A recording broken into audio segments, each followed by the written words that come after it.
Hello नमस्कार दोस्तों, मैं हरेंद्र कुमार आप सभी का इंजीनियर हरेंद्र क्लासेस में स्वागत करता हूं। जैसे कि हम लोग प्रतिदिन क्विज स्टार्ट से पहले एक क्वेश्चन पूछते हैं, उसका अगले दिन रिप्लाई देते हैं। ठीक, अगले क्विज में बताइए कल का मेरा क्वेश्चन क्या था। हाँ, भारत में सर्वप्रथम रेडियो का प्रसारण कब हुआ था? तो वर्ष 1927 में। कब? वर्ष 1927 में। यानी भारत में सर्वप्रथम रेडियो का प्रसारण कब हुआ था बाबू? वर्ष 1927 में। वर्ष 1927 में। देखिए, आइए हम लोग आज कल के लिए मेरा क्वेश्चन है, कल के लिए मेरा क्वेश्चन है कि सुगौली का संधि कब हुआ था। कल के लिए मेरा क्वेश्चन है कि सुगौली का संधि कब हुआ था। आपको कमेंट बॉक्स में रिप्लाई देना है दोस्त, अगर आप इस क्वेश्चन का आंसर जानते हैं तो। अगर आपको इस क्वेश्चन का आंसर नहीं मालूम है तो कोई बात नहीं, मैं अगले क्विज में इसका आंसर जरूर बताऊंगा। आइए, भारत का प्रथम स्वतंत्रता संग्राम तथा सैनिक विद्रोह कब हुआ था? 1857 में। कब बाबू? 1857 ईस्वी में। ईस्ट इंडिया कंपनी के शासन का अंत कब हुआ था? 1858 ईस्वी में। यानी ईस्ट इंडिया कंपनी की बात करें तो इसका स्थापना कब हुआ था? 31 दिसंबर 1600 ईस्वी में इसका स्थापना हुआ था। किसका? ईस्ट इंडिया कंपनी का 31 दिसंबर 1600 को स्थापना हुआ था। ठीक, और इसका अंत बोला जाए तो कब हुआ था? तो 1858 ईस्वी में। यानी ईस्ट इंडिया कंपनी के शासन का अंत 1858 ईस्वी में हुआ था। इंडियन काउंसिल एक्ट कब पारित हुआ था? 1861 में। इंडियन काउंसिल एक्ट कब पारित हुआ था? 1861 ईस्वी में। स्टाम्प एक्ट कब पारित हुआ था? 1865 में। अमेरिका में स्टाम्प एक्ट कब पारित हुआ था? 1865 में। 1765 में। कब? 1765 में। यानी अमेरिका में स्टाम्प एक्ट कब पारित हुआ था? 1765 में। अमेरिका स्वतंत्र कब हुआ था? 1776 ईस्वी में, 4 जुलाई 1776 को। फिर कहते हैं, आइए, प्रार्थना समाज की स्थापना कब हुआ था? 1867 ईस्वी में। प्रार्थना समाज की स्थापना 1867 ईस्वी में। इसकी स्थापना किसने किया था? आत्माराम पांडुरंग ने। आत्माराम पांडुरंग ने किसका स्थापना किया था? तो प्रार्थना समाज का स्थापना किया था। कुका विद्रोह कब हुआ था बाबू? 1872 ईस्वी में। कुका विद्रोह कहाँ हुआ था? मणिपुर में। यानी कुका विद्रोह कह देगा तो मणिपुर में कब हुआ था? 1872 में। अगर कुका आंदोलन कह दिया जाए ना कि कुका आंदोलन कहाँ हुआ था, तो वह कौन? पंजाब में। कब? पंजाब में 1840 में। 1840 में। ठीक है, बताइए थियोसोफिकल सोसाइटी की स्थापना कब हुआ था? 1875 ईस्वी में। थियोसोफिकल सोसाइटी की स्थापना 1875 ईस्वी में हुआ था। थियोसोफिकल सोसाइटी की स्थापना किसने किया था? मैडम ब्लावत्स्की ने। ठीक है, आप फिर उसको भारत में एनी बेसेंट वगैरह ये सब प्रचलित की। आज समाज की स्थापना किसने किया था? 1875 में दयानंद सरस्वती ने। दयानंद सरस्वती ने आज समाज की स्थापना किए थे। कब? 1875 ईस्वी में। भारतीय राष्ट्रीय कांग्रेस की स्थापना कब हुआ था? 28 दिसंबर 1885 को। 28 दिसंबर 1885 को। उस समय भारत के पूछ देगा कि गवर्नर कौन थे? गवर्नर जनरल या वायसराय कह दो, तो उस समय कौन थे? 1800 तो लॉर्ड डफरिन। कौन थे? Lord Dufferin. कोई डाउट? अब देखिए, पूछेगा कि भारतीय राष्ट्रीय कांग्रेस के प्रथम अधिवेशन कहाँ हुआ था? तो कहाँ? मुंबई में। कहाँ? मुंबई में हुआ था। कब हुआ था? तो 28 दिसंबर 1885 को। और इसका किसने अध्यक्षता किया था? तो WC बनर्जी इसके प्रथम अध्यक्ष थे। और इसकी स्थापना किसने किया था? तो एलेन ओक्टेन ह्यूम यानी AO ह्यूम ने भारतीय राष्ट्रीय कांग्रेस की स्थापना किया था। भारतीय राष्ट्रीय कांग्रेस की तो हो गया। रैंड तथा आमस्ट हत्याकांड कब हुआ था? तो 1897 ईस्वी में। 1897 ईस्वी में ही किसका स्थापना? रामकृष्ण मिशन की स्थापना किसने किया था? स्वामी विवेकानंद। स्वामी विवेकानंद ने रामकृष्ण मिशन की स्थापना 1897 ईस्वी में किया था। अब बेलूर मठ की स्थापना कब किया था? तो 1887 ईस्वी में। बेलूर मठ की स्थापना 1887 ईस्वी में स्वामी विवेकानंद ने किया था। बंगाल विभाजन कब हुआ था? 1905 में। बंगाल विभाजन कब हुआ था? 1905 में। किसके शासनकाल में? तो लॉर्ड कर्जन के शासनकाल में। किसके शासनकाल में बाबू? लॉर्ड कर्जन के शासनकाल में बंगाल विभाजन हुआ था। बंगाल विभाजन की तारीख कब निर्धारित की गई थी? 16 अक्टूबर को। 16 अक्टूबर को पूरे बंगाल में शोक दिवस के रूप में और रक्षाबंधन के दिवस के रूप में मनाया गया, यानी राखी दिवस के रूप में मनाया गया। कोई दिक्कत है? अब 20 जुलाई को बंगाल विभाजन हुआ था, किस दिन को? 20 जुलाई 1905 को। 20 जुलाई 1905 को बंगाल विभाजन हुआ था। मुस्लिम लीग की स्थापना कब हुई थी? 1906 में, यानी मुस्लिम लीग की स्थापना 1906 में, और 1907 में कांग्रेस का विभाजन हुआ था। 1907 में कांग्रेस का विभाजन हुआ था। 1907 में कांग्रेस का विभाजन नरम दल और गरम दल में हुआ था। फिर ये दोनों जाकर कहाँ मिल गए? 1916 के लखनऊ अधिवेशन के अध्यक्ष, लखनऊ अधिवेशन में। लखनऊ अधिवेशन का अध्यक्षता किसके द्वारा किया गया था? तो अंबिका चरण मजूमदार। अंबिका चरण मजूमदार आए दिन हमेशा दोस्त पेपर में पूछा करता है। सूरत कांग्रेस में फूट कब हुआ था? तो 1907 में। रास बिहारी घोष इसकी अध्यक्षता कर रहे थे। यानी कांग्रेस का जो विभाजन हुआ था वह कांग्रेस के किस अधिवेशन में हुआ था? तो सूरत अधिवेशन में। किस अधिवेशन में? सूरत अधिवेशन में। ठीक है, कब? तो 1907 ईस्वी में। और सूरत अधिवेशन की अध्यक्षता कौन कर रहे थे? तो रास बिहारी घोष। रास बिहारी घोष। मार्ले मिंटो सुधार। मार्ले मिंटो सुधार कब हुआ था? 1909 ईस्वी में। मार्ले मिंटो सुधार कब हुआ था? 1909 ईस्वी में। मार्ले मिंटो सुधार में क्या था? तो इसको सांप्रदायिक का जनक कहा जाता है। लॉर्ड मिंटो को भारत में सांप्रदायिकता का जनक कहा जाता है। यानी इससे क्या हुआ था कि सांप्रदायिक आधार पर, अर्थात हिंदू कम्युनिटी को हिंदू ही चुन सकता है।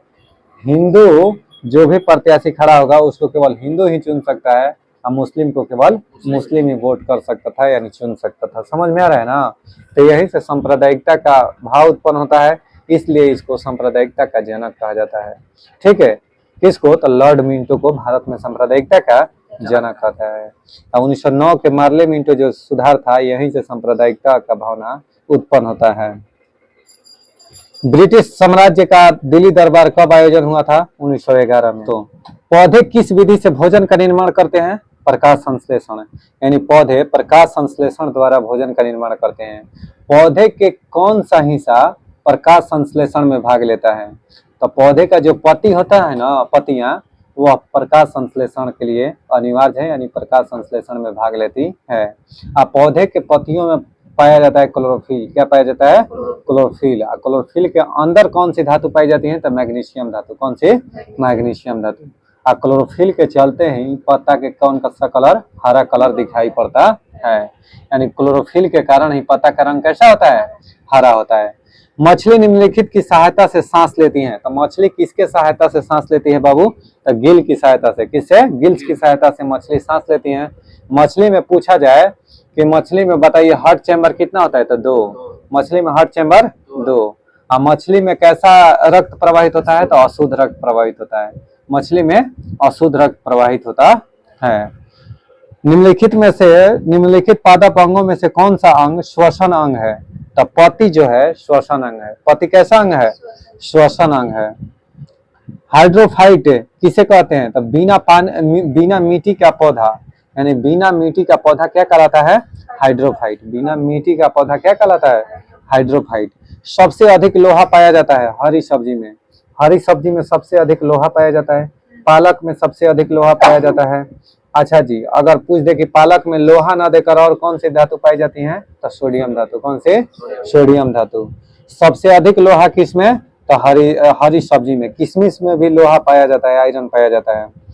पौधों में जल की ऊपर की ओर गति करना क्या कहलाता है? रसारोहण। यानी पौधों में जल की ऊपर की ओर गति करना, पौधे में जल की ऊपर की ओर गति करना क्या कहलाता है? रसारोहण। किसी घोल की अम्लता या क्षारीयता नापने के लिए जिस पीएच स्केल का आप यूज करते हैं, उस पीएच स्केल का खोज किसने किया था? तो सोरेनसन ने। किसने? सोरेनसन ने पीएच स्केल का खोज किया था। पीएच का फुल फॉर्म क्या होता है? Potenz of hydrogen. Potenz of hydrogen. अदरक होता है, पोटेंज माने होता है पावर है। ठीक है, अदरक होता है बाबू, तो रूपांतरित किसका है? तो तना के। अदरक क्या होता है? तना। यानी अदरक जो है तना का रूपांतरित है। कोई डाउट? रेशम किससे उत्पन्न होता है? तो रेशम के कीड़े के प्यूपा से। यानी रेशम के कीड़ा जो होता है शहतूत के पतिया को खाता है, और उससे जो लार्वा निकलता है ना, तो उसी को प्यूपा कहते हैं। क्या कहते हैं? प्यूपा कहते हैं। प्यूपा कहते हैं। ठीक है, प्यूपा कहते हैं। उसी को क्या कहते हैं? प्यूपा कहते हैं। ध्यान से सुनिएगा। फलों को पकाने के लिए किसका उपयोग किया जाता है? देखिए अगला जो मेरा क्वेश्चन है कि फलों को पकाने के लिए किसका उपयोग किया जाता है? एसिटिलीन का। किसका? एसिटिलीन का। फलों को पकाने के लिए एथिलीन का कि एसिटिलीन का? एथिलीन का। उसका सूत्र क्या होता है? C2H2। एसिटिलीन का सूत्र भी क्या होता है? C2H2। इसी सब का उपयोग किया जाता है फलों को पकाने में। किसका अपघटन मानव में अल्ज़ाइमर रोग का अभिलक्षण है? तो मस्तिष्क जो कोशिका है ना, मस्तिष्क कोशिका का अपघटन मानव में अल्ज़ाइमर रोग का अभिलक्षण है। अल्ज़ाइमर रोग का अभिलक्षण है कौन? मस्तिष्क कोशिका। कौन बाबू? मस्तिष्क कोशिका। 1 ग्राम वसा देती हैं 9 किलो कैलोरी ऊर्जा, यानी 1 ग्राम अगर वसा खाइएगा तो 9 किलो कैलोरी ऊर्जा को आपको प्राप्ति होगी। कौन सा विटामिन रक्त को जमाने में मदद करता है? तो विटामिन के। अभी विटामिन के का रासायनिक नाम क्या है? तो फिलोक्विनोन। फिलोक्विनोन। ठीक है। सूर्य की रोशनी से हम प्राप्त करते हैं कौन सा विटामिन? Vitamin D. अब विटामिन डी का रासायनिक नाम कैल्सीफेरॉल। कैल्सीफेरॉल। मनुष्य के शरीर में सबसे छोटी ग्रंथि कौन सी है? तो पिट्यूटरी ग्रंथि। यानी मनुष्य के शरीर के सबसे छोटी ग्लैंड की बात करें तो कौन सी है? Pituitary gland. मानव शरीर में मास्टर ग्रंथि किसे कहते हैं? तो पिट्यूटरी ग्रंथि को। अब पिट्यूटरी ग्रंथि का वजन पूछते तो 0.6 ग्राम, 0.6 ग्राम होता है। भ्रूण को भोजन किस माध्यम से प्राप्त होता है? तो गर्भनाल द्वारा। याद रखिएगा, भ्रूण को भोजन, यह कई बार पेपर में पूछा है, ठीक है, कि भ्रूण को भोजन किस माध्यम से प्राप्त होता है बाबू? तो गर्भनाल द्वारा। शरीर की सबसे बड़ी हड्डी कौन है? तो फीमर। यानी शरीर की सबसे बड़ी हड्डी कौन सी है? फीमर, यानी जांघ की हड्डी। मानव मस्तिष्क कितने ग्राम का होता है? 1350 ग्राम का। हमारे मस्तिष्क का वजन कितना होता है? 1350, कहीं 1450 भी देता है। तो मर्द का जो होता है ना 1450, फीमेल का 100 ग्राम कम होता है, अर्थात 1350 ग्राम होता है। ब्लड के बात करें तो आधा लीटर ब्लड औरतों में पुरुषों की अपेक्षा कम होता है। मानव मस्तिष्क कितने ग्राम का होता है? तो 1350 ग्राम के। ब्लड बैंक किसे कहा जाता है? स्प्लीन को। यानी स्प्लीन कहे तो प्लीहा को ब्लड बैंक कहा जाता है। खाद्य ऊर्जा किसके द्वारा प्रदर्शित की जाती है? तो कैलोरी में। यानी खाद्य ऊर्जा को किसमें डिनोट करते हैं? तो कैलोरी में। इंसुलिन निम्नलिखित मनुष्य के किस अंग से निकलता है? यानी निम्नलिखित में से कौन सा ऐसा मनुष्य का अंग है जिससे इंसुलिन है? तो अग्नाशय यानी पैंक्रियाज के बीटा कोशिका से। अग्नाशय को ही पैंक्रियाज इंग्लिश में कहते हैं। अग्नाशय एकमात्र ऐसी ग्रंथि है जो मिश्रित है, यानी मिश्रित ग्रंथि का उदाहरण है, यानी मिश्रित ग्लैंड का उदाहरण पूछ देकर तो कौन सा है? अग्नाशय। कौन सा है? अग्नाशय। और अग्नाशय की आकृति अल्फाबेट की आकृति सी आकार की होती है, अर्थात दोस्त ABCD की आकृति सी आकार की कौन सी होती है? अग्नाशय। कौन सी? अग्नाशय। कौन सा विटामिन वसा में घुलनशील होता है? तो विटामिन के। विटामिन A, D, E और K, इस सब वसा में घुलनशील। और जल में घुलनशील B और C। जल में घुलनशील विटामिन B और C। कौन से विटामिन को गर्म करने पर समाप्त नष्ट हो जाता है? तो B और C। एक शाकाहारी को अपने शरीर के लिए आवश्यक फास्फोरस कहाँ से मिल सकता है? तो दूध से। एक व्यक्ति को आवश्यक फास्फोरस को की मात्रा कहाँ से मिल सकती है? दूध से। कहाँ से? दूध से। मानव शरीर के किस अंग में हड्डियों की संख्या सर्वाधिक होती है? तो अंगुलियों में। मानव शरीर के अंगुलियों में हड्डियों की संख्या सर्वाधिक होती है। प्रोटीन क्या है? तो पॉलीपेप्टाइड्स है। प्रोटीन क्या है बाबू? तो पॉलीपेप्टाइड्स है। निम्नलिखित में से कौन सा विटामिन यकृत में संचित किया जा सकता है? तो विटामिन ए जो है दोस्त लीवर में संचित किया जा सकता है। विटामिन ए लीवर में संचित किया जा सकता है। निम्नलिखित में से किस विटामिन की कमी के कारण मसूड़ों से रक्त आता है और दांत हिलने लगता है? तो विटामिन सी। विटामिन सी के अगर कमी हो जाएगा ना आपके अंदर तो मसूड़ा से रक्त निकलने लगेगा। मसूड़ा से रक्त निकलने लगेगा और दांत हिलने लगेगा। मशरूम से बहुआत मात्रा में मिलता है। तो मशरूम खाइएगा तो क्या मिलेगा? प्रोटीन। और मशरूम किससे बना होता है? तो कवक से। किससे? कवक से। कवकों के अध्ययन को माइकोलॉजी कहते हैं। कवक की कोशिका भित्ति काइटिन की बनी होती है। अब बैक्टीरिया अर्थात जीवाणु के भी कोशिका भित्ति किसकी बनी होती है? काइटिन की बनी होती है। कोई डाउट है? जीवाणु जो शब्द था ना वह किसने दिया था? एहरेनबर्ग ने। किसने? एहरेनबर्ग ने। और जीवाणु की खोज किसने किया था? तो लीवेनहॉक ने। किसने? लीवेनहॉक ने। आज जीवित कोशिका के खोज किसने किया था? तो लीवेनहॉक ने ही किया था, क्योंकि जीवाणु में जीवित कोशिका का खोज किसने किया था? मृत कोशिका के खोज रॉबर्ट हुक। किसने? कोशिका सिद्धांत के प्रतिपादन किसने किया था? स्लाइडेन और स्वान ने। स्लाइडेन और स्वान ने। कोई डाउट? आइए, नेत्रदान में दाता आंख का कौन सा भाग देते हैं? तो कॉर्निया। कॉर्निया जो है दोस्त 12 घंटा से पहले नेत्रदान में दिया जा सकता है, उसके बाद इसका वैलिडिटी खत्म हो जाता है। किस मानव अंग में सर्वाधिक कोलेस्ट्रॉल उत्पादित होता है? तो यकृत में। यकृत में सबसे अधिक कोलेस्ट्रॉल बढ़ता है। शरीर में कोलेस्ट्रॉल बढ़ेगा तो हार्ट अटैक आएगा। क्या आ जाएगा? हृदय घात इसको हिंदी में कहते हैं, इंग्लिश में हार्ट अटैक कहते हैं। यानी कोलेस्ट्रॉल की मात्रा बढ़ेगा, और कोलेस्ट्रॉल की मात्रा बढ़ेगा तो हार्ट अटैक आएगा। और कोलेस्ट्रॉल की मात्रा तब बढ़ता है जब आपके शरीर में वसा की मात्रा बढ़ेगा। इसीलिए जिस व्यक्ति का हार्ट अटैक आता है वह घी वगैरह यानी चिकना पदार्थ नहीं खाता है, ऑयली चीज जो है ना, तिलौज चीज नहीं खाता है। समझ में आ रहा है? निम्नलिखित में से शरीर की द्वितीय सबसे बड़ी ग्रंथि कौन सी है बाबू? तो अग्नाशय। सबसे बड़ी ग्रंथि की बात करें तो यकृत है। कौन सी है? यकृत है। और द्वितीय सबसे बड़ी ग्रंथि अग्नाशय है। यकृत की अगर बात करें कि वजन कितना होता है तो 1.5 केजी। कितना? 1.5 केजी। और यकृत की कोशिका सबसे तीव्र गति से रिकवर होती है। देखिए, सेरिब्रम किससे संबंधित है? तो मस्तिष्क से। सेरिब्रम किससे संबंधित है? मस्तिष्क से। यह मस्तिष्क का सबसे अगला भाग होता है। अगला भाग कौन होता है? प्रमस्तिष्क। यानी सेरिब्रम कहाँ पाया जाता है? अगर मस्तिष्क में ही। ये मानव शरीर का सबसे विकसित अंग होता है। नहीं, सॉरी, मानव शरीर के करें, मानव मस्तिष्क का। यह पूरे मस्तिष्क का 66% से 80% होता है। यानी 66 से आपको 80% के करीब होता है इसका मात्रा। ठीक है, अच्छा जी, नेत्रदान तो हो गया। अब बताइए, सेरिब्रम मस्तिष्क किससे संबंधित है? मानव शरीर में भोजन के पाचन के संदर्भ में लाइपेज का स्राव कहाँ होता है? तो अग्नाशय में। अग्नाशय में लाइपेज का स्राव होता है। खाद्य संसाधन तथा संचय द्वारा कौन से पोषक तत्व अधिकांश रूप में प्रभावित होते हैं? तो विटामिन।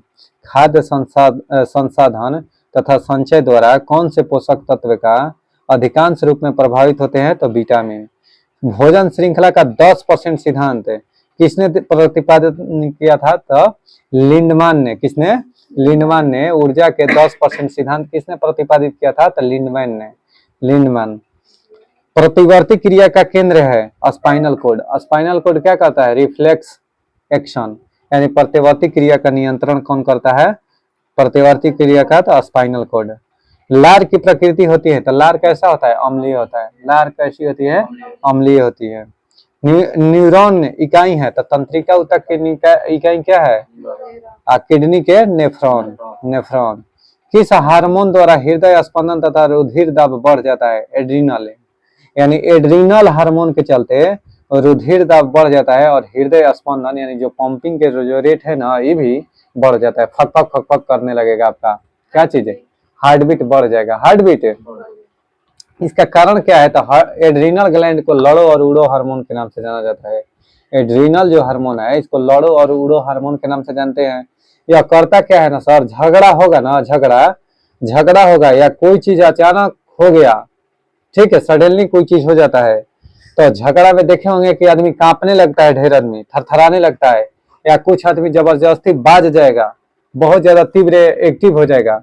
तो ये सब किस कारण होता है बाबू? तो एड्रीनल ग्लैंड के चलते। यानी एड्रीनल हार्मोन से स्रावित होगा ना, एड्रीनल हार्मोन ज्यादा मात्रा में स्रावित होता है उस समय, तो ये सब क्रियाएं होती है।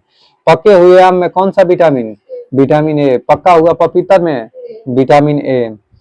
कॉड लिवर ऑयल किसमें होता है? मछली में। मछली के कॉड लिवर ऑयल में कौन सा विटामिन होता है? तो विटामिन ए। Vitamin A.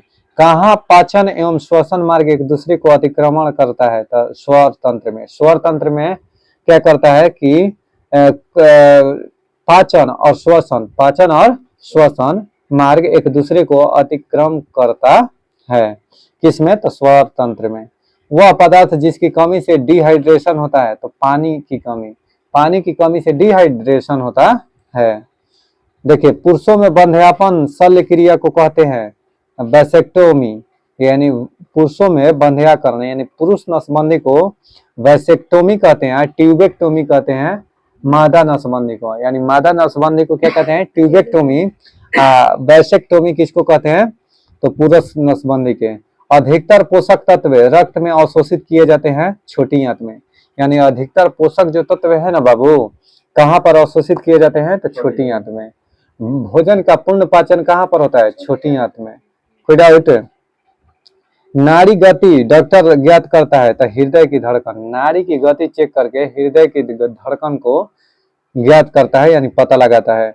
मुख्य रूप से कौन सी रक्त वाहिकाएं हमारे शरीर के विभिन्न भागों से हृदय तक रक्त का वाहन करती हैं? तो शिराएं।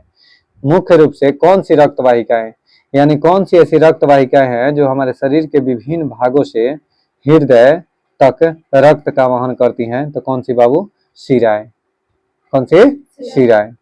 और शिरा में कैसा रक्त? शुद्ध रक्त, और जबकि धमनी में अशुद्ध रक्त। फुफ्फुस शिरा में अशुद्ध रक्त, शिरा में शुद्ध रक्त है और धमनी में अशुद्ध रक्त। तो दिक्कत है, यानी मुख्य रूप से कौन सी रक्त वाहिकाएं हमारे शरीर के विभिन्न भागों से हृदय तक रक्त का वहन करती हैं? तो हृदय तक, अच्छा विभिन्न भागों से हृदय तक, तो शिराएं। ठीक है। धमनी में शुद्ध रक्त और शिराएं में अशुद्ध रक्त। हाँ, फुफ्फुस धमनी के केस में क्या होता है कि फुफ्फुस धमनी में अशुद्ध रक्त हो जाएगा, फुफ्फुस शिरा में हो जाएगा कौन सा? शुद्ध रक्त। ठीक है, यह है भाई साहब, यानी धमनी में शुद्ध रक्त है और शिरा में अशुद्ध रक्त। अगर फुफ्फुस धमनी कह दे तो इसमें अशुद्ध रक्त, फुफ्फुस शिरा कह दे तो इसमें शुद्ध रक्त होता है। ठीक। अब आइए आगे हम लोग भूगोल में थोड़ा बहुत पढ़ लेते हैं। कौन? आइए दोस्तों, हम लोग भूगोल में देखते हैं कि कौन कौन सी जल संधि किसको किसको जोड़ती हैं स्थलीय भाग को। पाक जल संधि मन्नार की खाड़ी एवं बंगाल की खाड़ी को जोड़ता है, मन्नार की खाड़ी और बंगाल की खाड़ी को जोड़ता है। और यह देश को बात करें तो भारत और श्रीलंका के बीच स्थित है। कौन सी? पाक जल संधि। स्टेट ऑफ हार्मूज की बात करें तो फारस की खाड़ी और ओमान की खाड़ी, फारस की खाड़ी और ओमान की खाड़ी को जोड़ता है कौन? तो स्टेट ऑफ हार्मूज। यह ओमान और ईरान के मध्य स्टेट ऑफ हार्मूज है। जिब्राल्टर जल संधि स्पेन और मोरक्को को कनेक्ट करता है, स्पेन और मोरक्को को कनेक्ट करता है। ये इसी से क्या होता है कि भूमध्य सागर और अटलांटिक महासागर को जोड़ता है जिब्राल्टर जल संधि। इसीलिए भूमध्य सागर की कुंजी किसे कहते हैं? जिब्राल्टर जल संधि को भूमध्य सागर की कुंजी कहते हैं।